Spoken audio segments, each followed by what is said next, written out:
What happens when America's sweetheart walks onto a morning show set and everything goes sideways?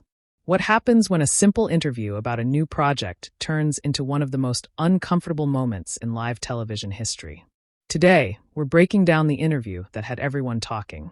The moment Reese Witherspoon and Michael Strahan went head-to-head on Good Morning America, and how it all spiraled so fast that producers had no choice but to pull the plug.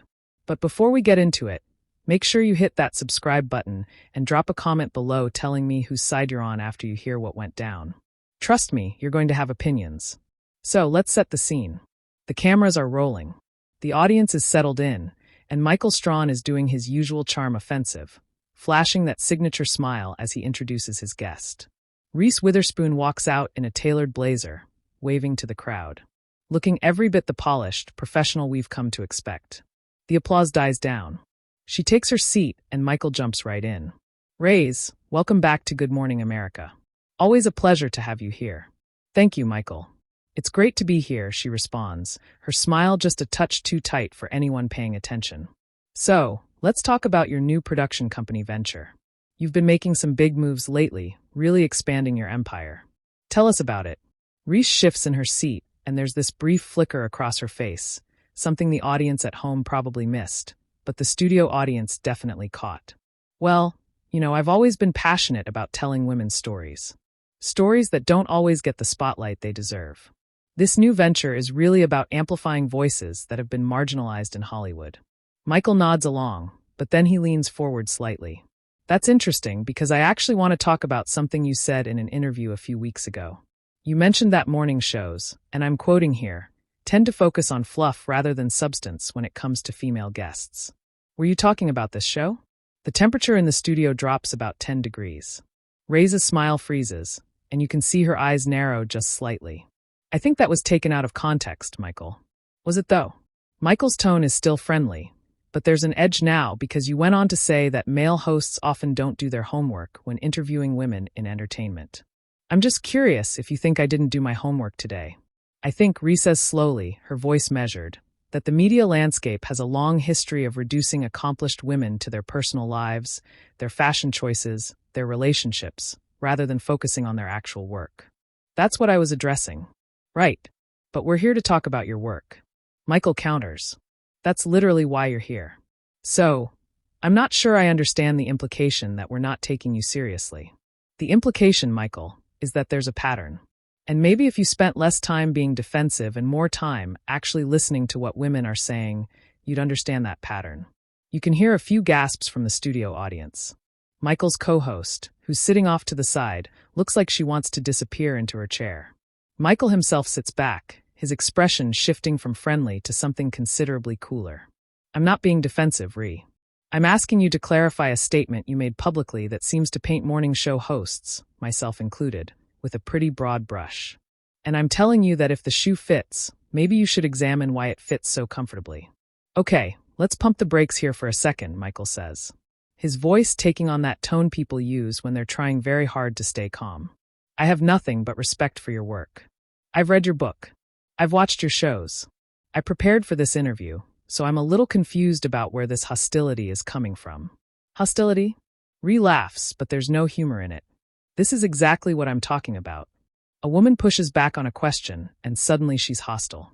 A woman refuses to just smile and nod, and suddenly she's difficult. I didn't call you difficult, Michael points out. I said you seem hostile, which you do. And I think I'm entitled to say that when you're sitting here in front of millions of people essentially calling me sexist. I never used that word. You didn't have to. The implication was crystal clear. Ree leans forward now and her voice drops lower, more intense. You know what, Michael? Let's talk about implications.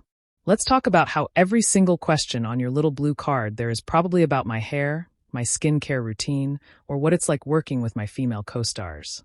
Am I wrong? Michael glances down at his notes, and for just a split second, his poker face slips. Reese catches it immediately. I'm not wrong, am I? She's not backing down now. How many of those questions are about my business acumen, my production budget, my distribution strategy, or are we just going to talk about girl power and empowerment in the most surface-level way possible? We can talk about whatever you want to talk about, Michael says, his jaw tight. But you're making a lot of assumptions about questions I haven't even asked yet. Because I've done this dance 1,000 times, Michael. I sit down. The host asks me something superficial. I give a polite answer. We all pretend it's journalism, and I walk away having said absolutely nothing of substance. So, forgive me if I'm trying to have an actual conversation for once. An actual conversation involves both people participating in good faith. Michael shoots back. What you're doing right now is grandstanding. The audience is dead silent now. You could hear a pin drop. Reese's publicist, standing just off camera, has her phone out and is frantically typing. The floor director is making cutting motions with his hand, but the producers seem frozen, unsure whether to cut to commercial or let this play out. Grandstanding, Ree repeats slowly. That's an interesting word choice. Tell me, Michael, when a male guest comes on this show and passionately defends his position, do you call that grandstanding or do you call it being articulate, being strong, being a leader? Michael spreads his hands. This isn't about gender, Ree. This is about you coming on to this show with an agenda that has nothing to do with the interview we're supposed to be having. My agenda is honesty. If that makes you uncomfortable, maybe ask yourself why. It doesn't make me uncomfortable. What makes me uncomfortable is being accused of something I haven't done by someone who's supposed to be here promoting a project, but instead seems more interested in picking a fight on live television. Ree actually stands up right there on camera, and the entire studio seems to hold its breath. Where are you going? Michael asks, his voice sharp now. All pretense of morning show pleasantness completely gone. I'm done with this, Ree says, but she doesn't move toward the exit. Instead, she turns to face the camera directly. Can I just say something to everyone watching at home? Ree, sit down, Michael says, standing up himself now. We're in the middle of an interview. Are we? Because it seems like we're in the middle of something else entirely. She's still looking at the camera, ignoring Michael completely. How many of you watching right now are tired of seeing women in this industry get asked about everything except their actual accomplishments? How many of you are sick of watching talented people get reduced to sound bites and style tips? This is ridiculous. Michael mutters loud enough for the microphones to catch. Ree, you're literally hijacking my show right now. She whips around to face him. Your show? That's interesting because last I checked this show has multiple hosts, multiple perspectives. But somehow when I challenge you, it becomes about your show, your authority, your control. Because you're a guest, Michael says, his voice rising. You're a guest who was invited here to talk about your work. And instead, you're turning this into some kind of performance art piece about media bias. Maybe because that's the more important conversation, Ree fires back. Maybe because I'm tired of playing the game.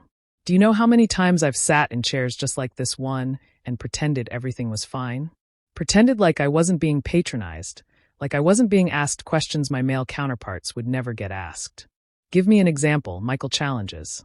Right now, give me one question I asked you that was patronizing. You asked me about my empire.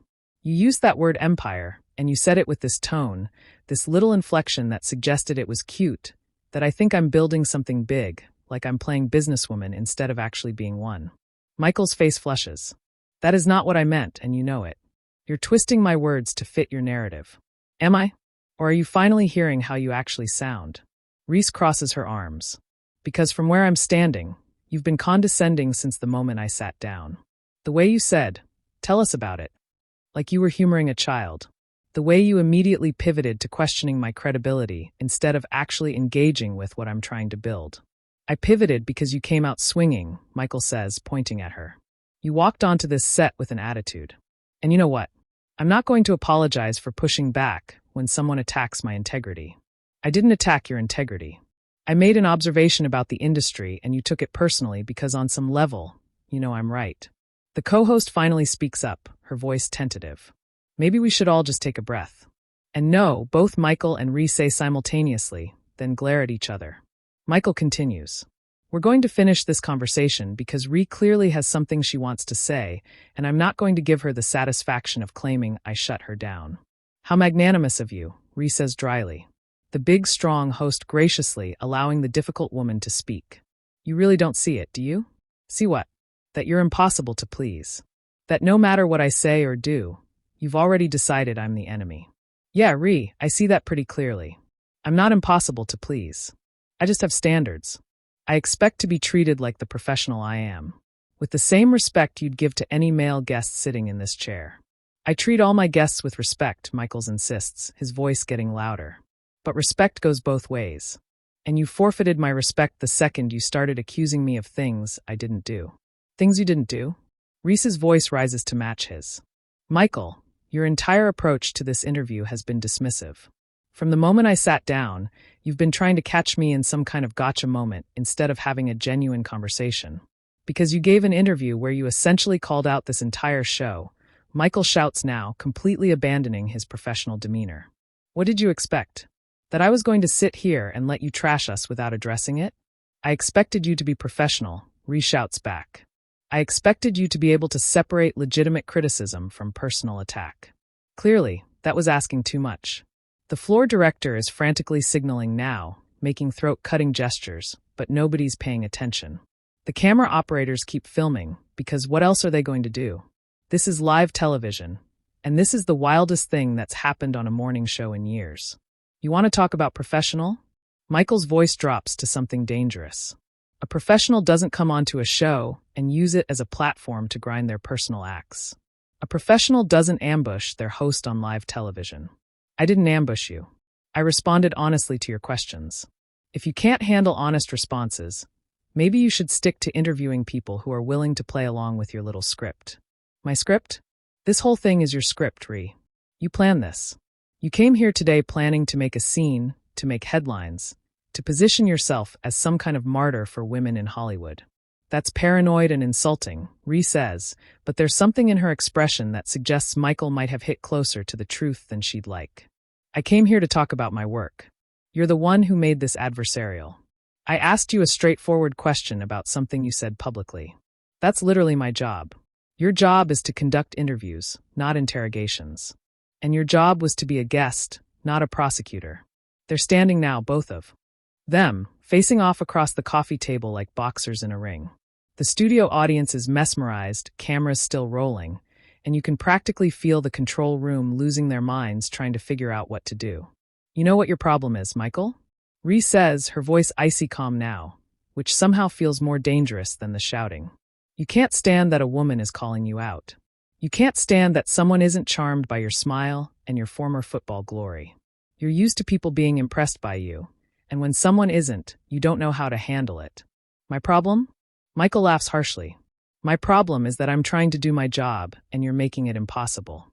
My problem is that I extended you the courtesy of addressing your concerns directly instead of pretending they didn't exist. And you've repaid that courtesy by turning this into a circus. This isn't a circus. This is what happens when women stop performing for the comfort of men. Oh, here we go. Michael throws his hands up. Everything is about gender with you. It's not possible that maybe, just maybe, you're being unreasonable. It has to be because you're a woman and I'm a man. It's always about gender, Michael. That's what you don't understand.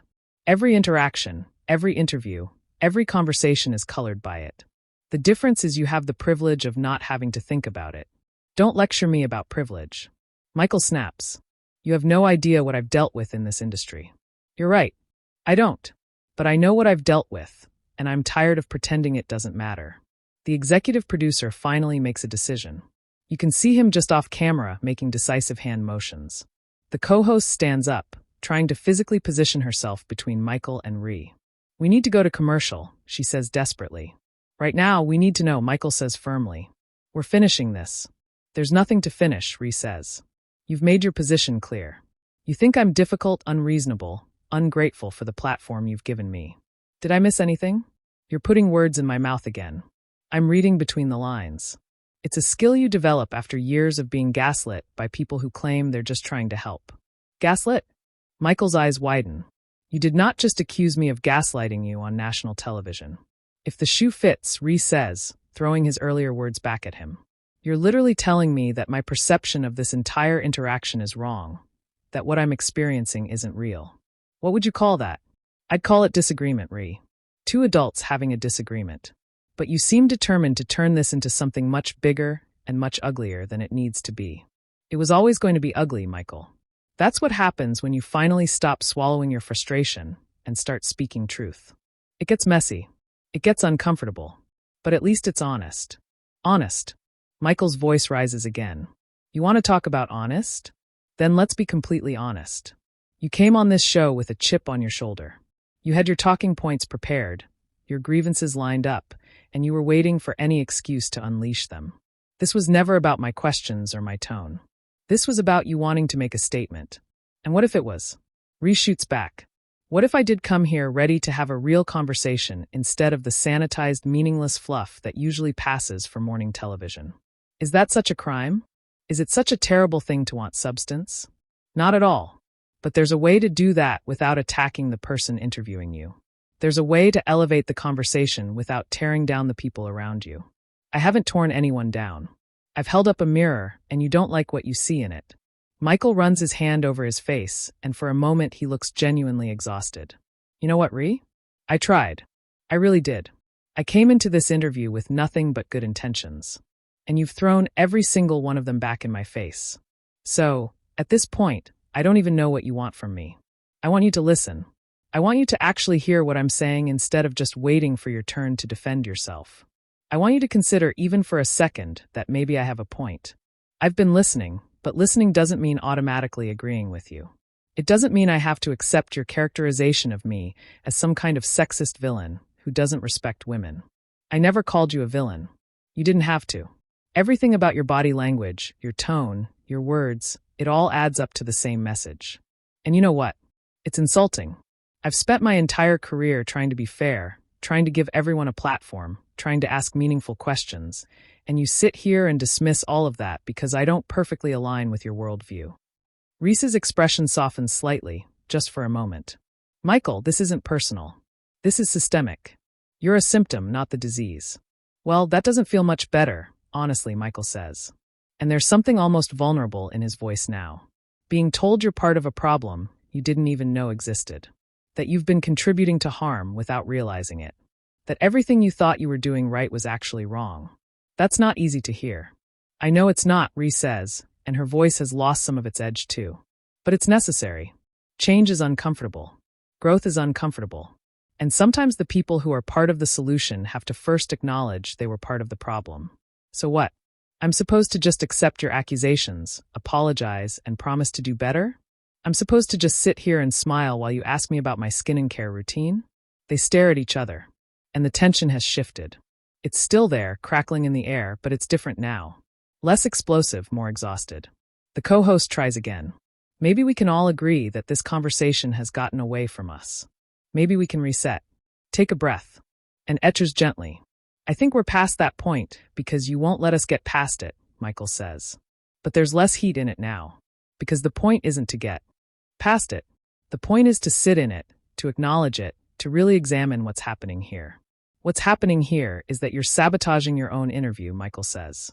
What's happening here is that you're burning bridges on live television. Maybe those bridges needed to burn. The executive producer is on set now, actually physically on set, which never happens during a live show. He approaches carefully like someone approaching a wild animal. We need to wrap this up, he says quietly. But his microphone is still on, so everyone hears it. Right now, this has gone too far. Michael looks at the producer, then back at Ree. You heard the man. Apparently, we're done here. Apparently, Ree agrees. She doesn't sit back down. She stands there looking directly at Michael. For what it's worth, I didn't come here to attack you personally. I came here tired of pretending, tired of performing, tired of being what everyone expects me to be. Instead of who I actually am. And who you actually are is someone who burns everything down, Michael asks. And it's not entirely hostile. There's genuine curiosity there.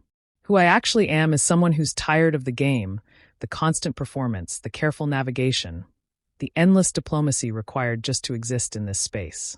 Maybe I went too far today. Maybe I should have been more strategic, more measured. But I'm exhausted from being strategic and measured. So, you decided to blow up on my show. I decided to be honest on your show. If that registers as blowing up, maybe that says something about how little honesty we're all used to. The producer steps forward more assertively now. Ree, I'm going to have to ask you to leave the set. The studio goes completely silent. This is it. The moment everyone will remember. The moment that will be clipped and shared and analyzed for weeks to come. I'm being kicked off, Ree asks. And there's something almost triumphant in her voice. You're being asked to leave, the producer clarifies. This interview is over. Michael doesn't say anything. He just watches, his expression unreadable. Reese nods slowly, then looks directly into the camera one more time. To everyone watching, I'm sorry you had to witness this, but I'm not sorry it happened. Sometimes the most important conversations are the most uncomfortable ones. Sometimes change requires conflict, and sometimes you have to risk everything to say what needs to be said. The producer says, his voice firmer now. Please. She unhooks her microphone, hands it to a nearby crew member, and finally, after everything, she walks off set, not storming off, not making a dramatic exit, just walking away with her head high and her shoulders back. Michael stands there for a long moment, watching her go. The studio is dead silent, except for the sound of her heels clicking on the floor. When she's finally out of sight, he turns back to the camera, and you can see him trying to compose himself, trying to figure out what to say. Well, he finally says, his voice rough. That was not how I expected this morning to go. The co-host tries to salvage something. Why don't we go to commercial, and when we come back? No, Michael interrupts. No, I need to say something. He looks directly at the camera, and for the first time all morning, he seems completely genuine. All pretense stripped away. I don't know what just happened here. I don't know if I was in the wrong, if she was in the wrong, if we both were. What I do know is that conversation, that clash, that whatever you want to call it, it meant something. It exposed something. And maybe that's valuable, even if it was painful to watch. He pauses, clearly struggling with what to say next. I came into this interview thinking I was prepared, thinking I understood what the conversation would be. And I was wrong. Maybe Ree was right about some things. Maybe I don't listen the way I think I do. Maybe I have blind spots I haven't examined. Or maybe she was looking for a fight and found one. I honestly don't know anymore. The producer is signaling frantically now, but Michael ignores him. What I do know is that she's right about one thing. We don't have enough honest conversations in this space. We perform, we present, we package everything neatly for consumption. And maybe that's the problem. Maybe that's what needs to change. He takes a breath, seeming to deflate slightly. I think we need to go to commercial now. When we come back, we'll have, I don't know, probably someone talking about cooking or something normal, something safe, something that won't explode in everyone's faces. The camera finally cuts and millions of people at home are left staring at their screens, trying to process what they just witnessed. So there you have it. The interview that ended with a guest being removed from the set, a host questioning everything he thought he knew, and a conversation that left everyone uncomfortable and unsettled. Did Reese go too far? Was Michael being defensive? Were they both right or both wrong? That's for you to decide. Drop a comment below and let me know whose side are you on, Team Ree or Team Michael. And don't forget to subscribe because something tells me this story isn't over yet.